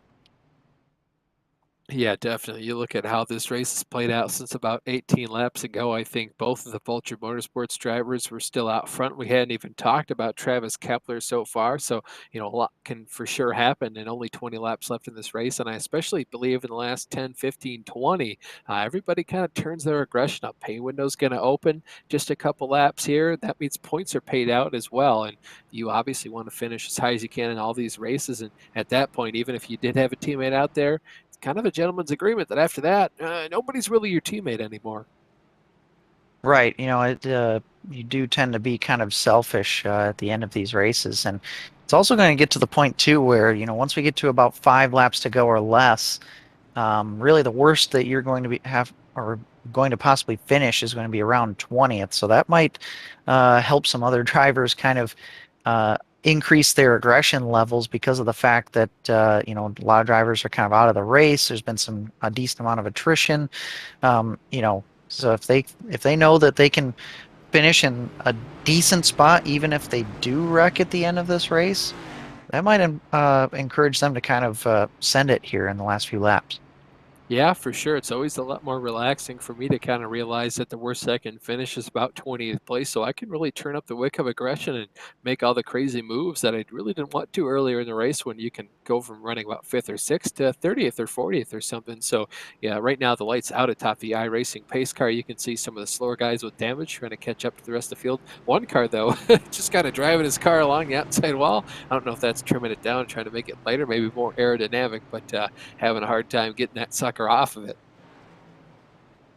Few drivers actually with some damage sitting up pretty high up in the running order. Your Exoy there in the green Toyota without a front end, and he finds himself ninth place at this point. So that's a good run for him considering the circumstances. Harry Windham also missing a front end, and he will restart here in 13th. I assume a few of these drivers will lose the draft when we get going, as we're about to take the green flag with 15 laps to go here. Yeah, James Howard puts his foot on the loud pedal. Pretty good help there from Casey Metzger. That's Katie Height on the outside. She's probably going to get help here from league admin Harry Wills to do his best. And then Sean Campbell down on the inside. You got to watch out for Sean Campbell. He's one guy we don't talk about very often in the first half of these races, but he's certainly always there at the second half. Obviously proven how good he is on these restrictor plate tracks, winning both the EU races, as we've mentioned various times. And you can see huge run on the outside from Wills to then Height. And now you can see Casey and Metzger giving a huge push here to James Howard. Yeah, Campbell he just is smart. He has a high super speedway IQ, and he knows when to push the issue and when to kind of settle in. And it looks like actually there's a possible connection issue there for a little bit with Casey Metzger right in front of him. That is not the time and place to have some issues there with your connection, but it looks like he's pretty solid at this point, and he'll resume going after the leader there, which is James Howard, in the top line with Katie Height there, starting to have a good run there. But going back to talking about Sean Campbell, he seems to just take advantage of every opportunity that's been given to him, and he avoids the wrecks. He's up front when he needs to be, and he's a good drafter as well. And all that stuff put together makes for a great super speedway racer. Yeah, doing a really good job. And I just want to quickly mention just how detrimental it was to the inside as soon as Casey Metzger started having those connectivity issues. He no longer could help out the 30 car of James Howard in front of him. And then Sean Campbell kind of had to back off to make sure that he didn't start any kind of weird wreck with Casey suddenly lagging out of and then back into the server. So really hurt that bottom line. Obviously, they have since recovered, and now those first two cars that were on the inside now go to the outside. Of course, they're going to give the inside over to Katie Height and Harry Wills, and unfortunately for them, probably Sean Campbell's down there as well. Yeah, that was a pretty slick move there by the two drivers that were at the top side coming back down to the bottom here. And it looks like now that we've run a few laps under green flag conditions, this draft is pretty much a 10-car group with TJ Hanley at the back of it at this point. And 13 drivers left on the lead lap at this point. And I'm surprised there that looks like Harry Windham without a front end there. You see him in the back of the red, white, and black Chevrolet, still in this lead group without the front end. That's pretty impressive. Yeah, it's pretty impressive just how well these cars can run without a front fascia. I don't know if they'd be able to do that in real life. I would imagine certainly not. But of course, with the added benefit of the draft in front of him, he's probably able to keep up the momentum. And obviously, you can't really put the front clip back on these cars in iRacing. I don't know if you can in real life. It's probably part of the damaged vehicle policy. You can't really add parts of the vehicles anymore. But just as you talk about that, you saw Height kind of go to the lead, then get shuffled back. You see Sean Campbell now kind of ditching Harry Wills. Katie Height now in third place. And Howard and Metzger still the first two cars. Yeah, those drivers have been pretty strong all day long, and these drivers just keep playing musical chairs as far as swapping lanes. And there's a little bit of contact in the tri-oval between Windham and Dean Timms, and that's Yeah, going to bring out a 46 caution. are hard into the outside wall. Got to bring the caution out just as we eclipse 11 laps to go. You can see the rest of the field kind of catching back up. And it looked like, would you say, Kenny just kind of got involved with TJ Hanley there? Is that what happened? Yeah, what it ended up being, it looks like it was kind of a coming together. Timms came down a bit, and at the same time, Windham came up a bit, and they just got together. And TJ Hanley, not quite so lucky this time, as he did clip Dean Timms as he was spinning there in the tri-oval. No other drivers involved in that, but that will bunch the field up once more. Yeah, just the slightest eclipse are almost able to get the car slowed down enough, but it's really hard to judge where these cars are going to go, especially when they start sliding like that. As we see the cars now catching back up to the pace car, we'll see how many come down pit road. None this time by. And still, Howard and Metzger, well, it looks like everybody in the top six, they last pitted on lap 58. Kepler actually last pitted on lap 48, so he's going to kind of stretch it to make it to the end on fuel.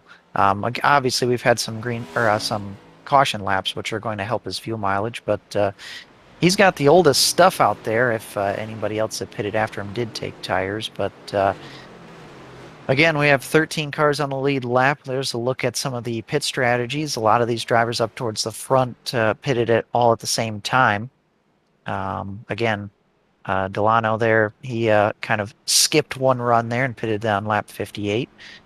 But then Tim's he was obviously involved in this accident, and he's on the lead lap at the moment, but with a pretty damaged race car, able to drive around the track and catch back up to the draft. But yeah, again, a few less drivers now that'll be competitive at the end of this thing. Yeah, speaking of Travis Kepler's fuel strategy, Larry McReynolds always says that, 2 caution laps is worth 1 lap under green. So obviously getting closer and closer with all these cautions that Kepler can make. And of course, if he does choose to pit, the worst he's going to line up is about 13th, 14th place now that I believe Casey and that number 78 car has gotten the lead lap back. I think he got the lucky dog. We'll have to see in just a second, though, before we make any more confirmations about that. Currently, Earl York, so he should be about the last car on the lead lap. Like you mentioned, 13 cars for the moment, Kenny.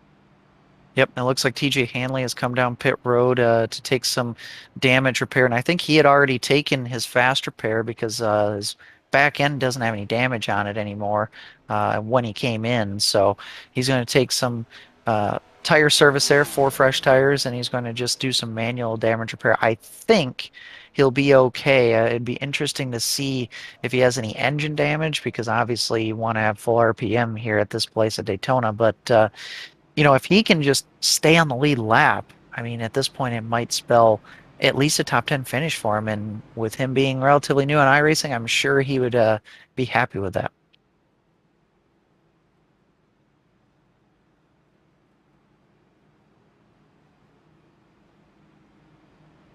James Howard still in command of the field. The field's still pacing behind the iRacing pace car. Lights are still on atop that automobile.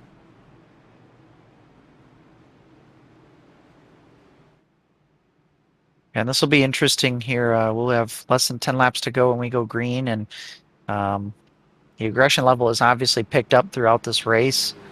But it's going to be interesting, Austin, to find out, what these drivers want. Does a guy like James Howard want to be the leader when we come to the white flag, or does he want to be the aggressor trying to take the lead on the white flag? And that's always up for debate. And to me, I almost think it kind of matters based on, who do you have that can draft with you? If you don't really have any friends, I would probably say try to be the leader on the last lap. But if you have somebody that you know is going to be pushing with you, um, it would be okay to be kind of back in the pack or a few spots back if you know you're going to have the pushing help that you need on the final lap. For sure, and I also hate to say it comes down to this too. Do you want a point race tonight, or do you just want to go out there and see how many checkered flags you can get before the end of the season? If you're points racing, you can be okay with finishing, top 5. That's going to be a solid points day. But if you just want to see how many checkered flags you get by the end of the season, maybe that's a great way to win the championship. Maybe you have to miss 2 races, so at that point, kind of bring home the checkered flag or the steering wheel. Yeah, in my opinion, if it's me, I'm up in the top 5 at the end, trying to go for the win. I mean, I'm gonna make some aggressive moves, but I'm not going to make something Cautiously so crazy. optimistic, we'll say. Yeah. Yeah, I mean, I'm trying to be calculatingly aggressive, I guess, and I'll make some moves and I'll try my best to win this race. But at the end, yeah, you're trying to go for a championship, and you know, getting a top 3 is still a very good points day. And everybody hates it when people say good points day, but it's true. I mean, 1 point per position. It's going to make it a tight field um, throughout this championship, and every top 5, top 10 that you can get is going to matter. And especially at a track like this where attrition rate's high, just surviving is going to make for a good day. Yep, the light's out atop the iRacing pace car, so he's got to make the hard left turn down pit road this time by, give command of the field over to James Howard. He puts his foot on the loud pedal almost immediately there. We'll see if that number 82 car, Casey Metzger, decides to go low and get in front of him. He does decide to do that, so now the inside lane rather, very, very well organized compared to the high side. There's only about one car in the high lane until you get about 6 or 7 cars deep in the field. That's 5 cars right now on the bottom side, forcing Sean Campbell up to the outside. They're going to let him hang out to dry. Yeah, Campbell with absolutely no help there. And yeah, immediately it's just a single line at this point, and some cars kind of discombobulated near the back trying to get together. And you see there's just kind of a bunch of stragglers beyond the top six. And I guarantee, though, that here in, I would say very quickly, we will see other drivers in that top six kind of make a second line or go for it. As there you go, right away. You see Delano, it is, trying to make that second line work, and he's got Sean Campbell behind him. Oh, Katie Height now goes up to the high side to say, hey, I'd like to be the first car in this high side. I'll help you guys draft up to me. You see Harry Wills thinking about making a move to go up there. Not quite clear, though. Can't make that happen for right now. Katie Height now being passed by Harry Wills. Oh, and Campbell's going to ditch Yeah, he Delano dropped there, out. and yep, he's going to go to the bottom, and that's there, right there. That's an example of just how smart Campbell is, just trying to make up every position he possibly can. And you might see him do this again. We'll see as Katie Height goes to the top. There you go. Campbell goes straight to the bottom, is now going to try to follow through, and there's another spot for Campbell. Just another example of just his IQ. Now, that's not going to help him really make any friends with Height or Delano, but it's a way for him to get track position one by one. Yeah, for sure. Now you look at the other lady there in the top 7, Lilacs here. She says, hey, I'll follow you, Katie. Then there's Delano trying to make that high line work once again. So for right now, I feel like these 3 cars on the high side are going to stay committed to this high side. Definitely the 4 cars down on the inside going to do the same thing. Of course, as soon as I say that, Campbell now shoots up to the high side. There he goes, and it looks like Height's going to go with him.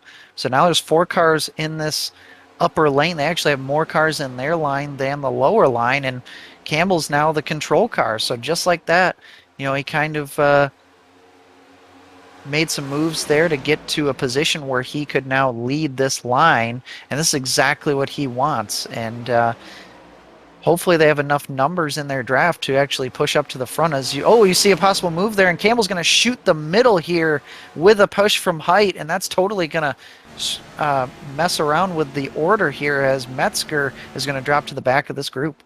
Yeah, Metzger and Howard try to go up to the middle and block that run there. And of course, if you're at Katie Height, I was just going to mention it. If Campbell makes any kind of move, you don't really want to go with him. He kind of ditched you before, so you're kind of well within your own right to ditch him. And just as we see Howard goes up to block the high side, that's Height now shoots down back to the middle. Campbell goes up to the top, so now it's 3 cars on the high side. 4 to the inside, Height, Zier, Wills, and Metzger on the inside, Howard, Campbell, and then the number 38 car there of Delano there in the high side. They're still mixing it up. Yeah, that was close. Zier tried to put the block on, but that's the thing with these cars is, ooh, and there's some contact there. Yeah, that's, 3 wide, little contact. Wow, that was close. That's the thing with these cars is the runs that you can build up in the draft are just so fierce. Oh, Metzger tries to thread the needle. They're wrecking behind him. Oh, they are, and it looks like we're, oh, yep, there's the caution. But, wrecks after the caution again. Wow, yeah, it was a hard hit for Kepler. Yeah, Kepler handily. Yeah, wow, that was rough. But what I was going to go back to, my point was that the runs that you build in the draft with these cars are just so great that sometimes as a defender you just have to concede and let it go by. As we look at the replay here, 2-3 wide situations here, and just, yeah, it looks like the 95 car. Yeah, Harry Wills kind of just came up and tried to close that gap, and Metzger was already there, and those two get together there, and looks like I think that was the 38 car there involved a little bit, but then you'll see here as Wills is spinning, other drivers trying to miss, and you see Wills comes up the track, clips Kulaga.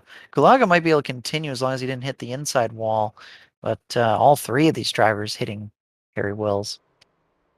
Yeah, 2 cars rolling over there. That was a hard hit down on the inside. Don't quite know who that was that hit the inside retaining wall there without numbers on their car. That was a hard lick. Yeah, it was. We ride on board here with TJ Hanley, and he's at the back of this group. I'm not exactly sure when the caution came out at this point, but you do see the drivers spinning up ahead, and just nowhere to go for these guys. Yeah, TJ was going to miss this wreck. Yeah, he was. I mean, he was doing a good job, and I'm not sure if he'll be able to continue at this point because of again having to be just do manual damage repair, and love to see how many drivers are competitive after this. It's I think it's going to be less than 10 at this point, uh, as we are on lap 79 out of Yeah, 80 it here. might even be 7, to be honest, Kenny. We'll see. You see Metzger now coming down pit road. I don't know if he has a faster pair at this point, but definitely, I think we've only got about 5 or 6 cars now without any damage on them. And there will be a green-white checkered finish here, up to 3 attempts in this league. So we're not done racing here yet. We're going to go into some overtime. And yeah, Metzger is in the pits, getting a four-tire service at this point. And yeah, it looks like his car is relatively clean. So yeah, but it looks like he's kind of taken some damage repair at this point. So I think he'll be able to come out and have some decent speed. We'll have to see what he's got. But yeah, at this point, we're looking at some drivers like Urexoy, for example, who've struggled, had some damage repair and all that, and um, might come away with a decent finish here in the top 10.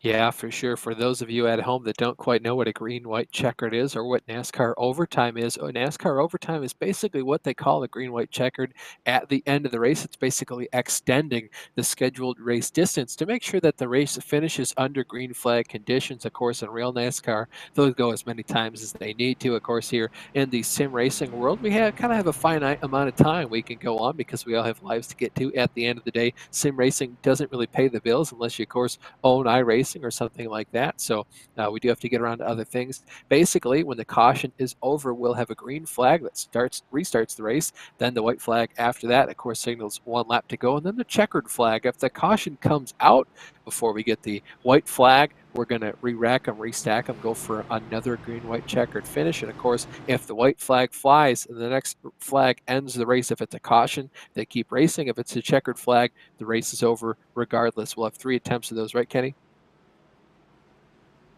That is correct. So a lot of times these drivers are going to be really looking for that white flag because that's going to signal to all these drivers like, okay, this is for sure the last lap, and now we just need to focus on trying to make it around one more time.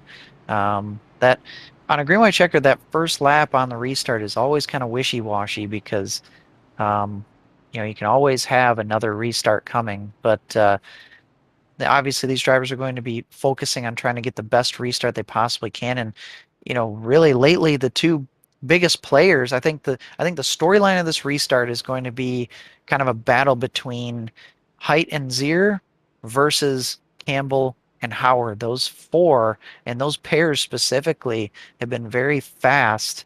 And Zier and Height, specifically in these last 10 laps or so, have done a great job working together and getting up towards the front. So I think those four cars are obviously very competitive and still clean race cars, and they are going to be big time players here at the end.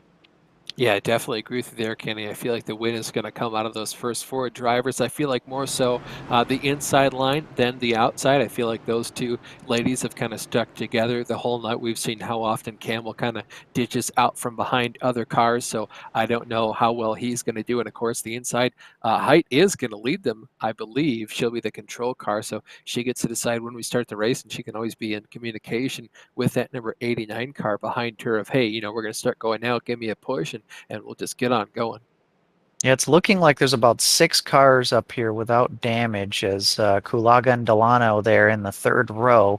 Everybody else behind pretty well damaged. So here we go. Green flag is out and Height takes advantage of it. She's going to get a good jump with Lilac Zier right behind her, and these 4 drivers up front will settle into a single line. Yeah, just like what I said was going to happen. You saw Height probably communicate with Zero of when they wanted to restart this race, so they got a huge jump. And either unfortunately or fortunately for them, you see Howard and Campbell now able to tuck in behind. It's really a 4-car battle now for the lead. I don't know what happened in the rest of the pack. I feel like Kulaga at Windham obviously has no front fascia on his car. Kulaga probably has a lot of damage as well. You can see they're now about 2 seconds behind our leader, so win has definitely come from one of these 4 cars. Yeah, just not a whole lot of help in that second group as far as, drivers who are fast that can push. Um, effectively. But here we go. We are going to reach the white flag as Katie Height will take the white flag as the leader with Lilac Zier tucked right up under her rear bumper. And you see behind them James Howard and Campbell there. They're kind of separated here, but Zier is not getting off of Height's bumper here.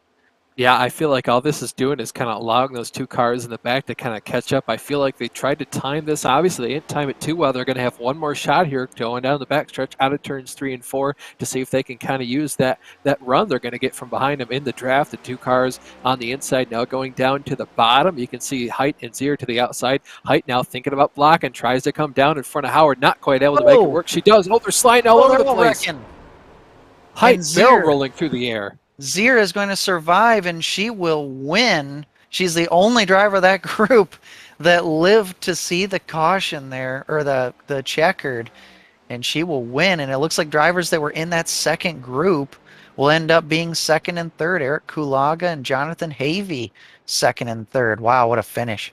Yeah, that was incredible. We'll see if we can't get one more replay of that before the rest of the field kind of crosses over the start-finish line to give us our final race results. That was impressive. I was surprised the light move there that we saw from Height. Obviously, that was to her own detriment there. You saw her barrel rolling down the front stretch.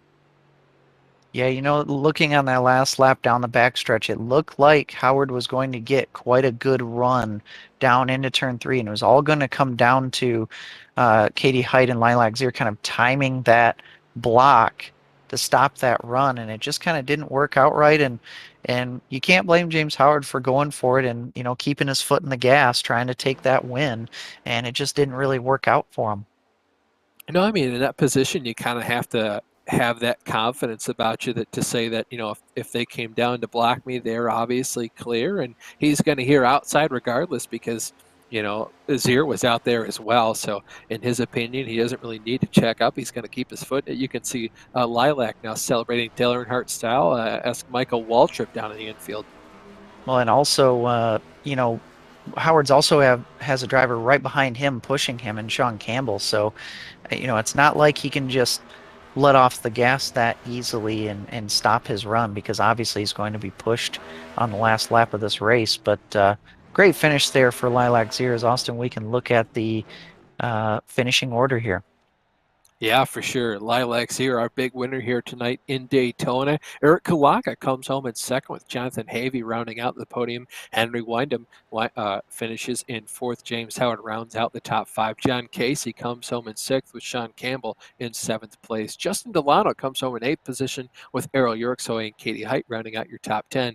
Dean Timms comes home in 11th with Casey Metzger in 12th. TJ Handley comes home in 13th with Jamie Martin in 14th. Drew Neubauer finishes in 15th with Harry Wills in 16th. Emily Howe comes home in 17th, and Travis Kepler finishes in 18th. Kenny? 19th will be Daniel Tenorio, and 20th will be Steven Martinez. A lot of these drivers victims of the attrition tonight. Thomas Fisher ends up 21st. We remember how fast he was in this one. Jason Arensberg in 22nd. Shai Kuba in 23rd. Cass Silliman in 24th. Matthew Plaisant spent some time up in the front, 25th. Judith Cooper, 26th. Rich Matthews in 27th. Sean Smith in 28th. Mark Redford will be 29th. And rounding out the field is Jeff Carollo. And it looks like we have some drivers ready for interviews. And it looks like I have caught up with our third place driver, Jonathan Havey. And Jonathan, looked like maybe you didn't really have a chance at the victory there at the end, but some unfortunate events up in front end up being fortunate events for you, and you end up on the podium. Yeah, I think just persistence and patience paid off today. Just not bailing out, using that fast repair, and just hanging on to the draft really kind of kept me in contention, especially getting that lucky dog there at the end. And coming into this race, what was kind of your strategy coming in? Was it did you want to try to hang up in the front if you could, or were you a driver that was a little more trying to kind of wait in the back and just kind of avoid all the cautions and trouble? I've spent enough time at the front and the middle of the packs in these super speedway races to know that it doesn't always go your way. Tried to hang out in the back most of the day. Was pretty successful. We had a pretty good two-group situation going on most of the race, and usually the latter group was safer, and I just tried to hang out with those guys until it was time to go. Then on that final restart there, when you saw that wreck happening up in front, I'm guessing it's just foot to the floor, and you just try to make it to that checkered flag. A little bit of foot to the floor. Didn't want to take anyone out in the process of trying to avoid that. I did see a car upside down for a little bit, so I did have to try to avoid that. But I was just happy to push the two people in front of me across the line, and I'm glad that my little group of drivers managed to cross relatively unharmed. I think just getting there was the name of the game, and happy with a P3 to come out of it. For sure, good start to your season. Anybody you'd like to thank for the run? Yeah, I want to thank the guys over at SPR, and I want to thank WSL for hosting this great series, and I'm looking forward to going on to Las Vegas and trying to have the same luck there. Sounds good, Jonathan. We'll see you in the next one. Take it easy. That was Jonathan Havey, our third place driver. Austin, you've caught up with our winner tonight, Lilac Zier.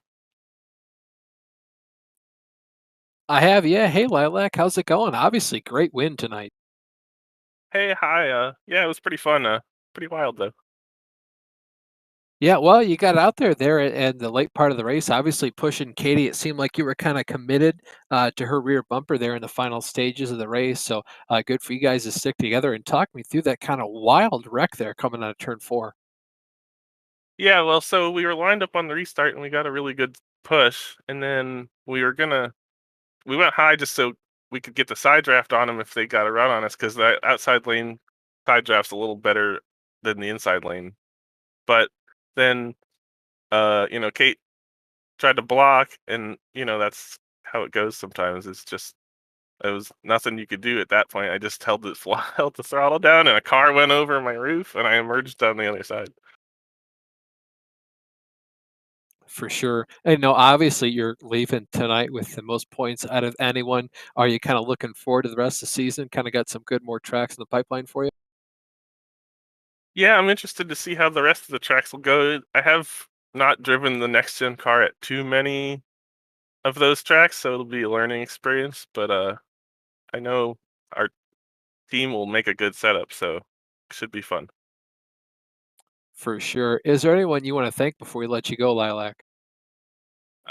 Yeah, I got to thank Prismatic Motorsports and Emily for making the setup, and Jess for running the team. And we have sponsors: Caden Computers, Go for the Gap, Certifiably Diverse, and yeah, thank all my teammates for racing good with me. Kate is, even if we're not all on the same team per se, we're all friends, and it was fun to race with them. For sure. Certifiably a crazy race there. Obviously, glad to come home with a win. Thank you so much for your time, Lilac. Thank you. That was your big winner tonight, Lilac's here. And Kenny, I think you've caught up with our second place finisher, Eric Kulaga. I have, and Eric, you were one of the drivers who were really fast near the beginning of the race. You spent a lot of time up towards the front, had some unfortunate events happen that kind of took you out of contention, but then right there at the end, you end up finding yourself second place across the line. Yeah, that's a vulture finish, man. That's why we call us Vulture Motorsports, dude. That's what we do. We stick around at the end, but it sucks for my teammates though. They all were really fast, and we probably made a tactical error going to the bottom line at that point, and we got a little separated, and we got in some wrecks separately. And I just happened to get lucky with a couple lucky dogs and find myself in the lead lap. I got a terrible start at the last restart, but everybody exploded in front of me except one guy. I was like, if all 4 of them wreck, I can win this, and 3 of them wrecked, so I'll take a second. Yeah, and your car actually looked relatively clean to us on the screens there, but were you just kind of down on power there? Magic of fast repairs for the one, but on that last caution when Harry spun, he caught me a little bit in the rear tire, and I don't know what happened. I don't know if I was just a little late on the gas or what, but I got snookered on that last restart. They pulled away from me, and I lost track. But it worked out for a finish second, so you can't complain too much. Now, our next race will be at Las Vegas, and that won't be the only mile-and-a-half track we go to in this series. What are your thoughts on that track and that style of racing? I'm usually not a 1.5 mile guy. I'm usually more of a super speedway or a short track guy, but we'll see what happens. We got our teammates Steve Martinez, Thomas Fisher, Jeff Carollo. Like we all we put time in together. We do the tracks together. We do a lot of practicing. So we're gonna sort it out. We'll figure out how to race there. See what happens. Just keep the momentum going. We gotta get those guys to finish line. It sucks for them. I feel bad because they were just as fast, and if not fast, I mean, Fish is incredibly fast. So it sucks that he got caught up in that, and we'll get him next week. Yeah, well, at least you were able to withstand the attrition and made it to the end in second place. Who would you like to thank for the run tonight? Oh, just all the guys, just all my teammates. They all the time we put in the last 2 weeks running this together, drafting, practicing lines. It paid off. We didn't all get the finishes we deserved, but the time spent is the reward. Where it's all fun. These guys are fun to hang out with. So I love those guys. All right, Eric, good run tonight, and we'll see you in the next one. Thanks, guys. That was Eric Kulag, our second place finisher tonight in Austin. Why don't you take us on out? For sure. Well, this has been Daytona, the first race of this 8-race series, a very hectic race. Crazy finish there at the end. Before we go, I want to thank our two sponsors for tonight, SIM3D. They're a UK-based business specializing in high-end bespoke sim racing hardware. You can check them out at sim3d.co.uk.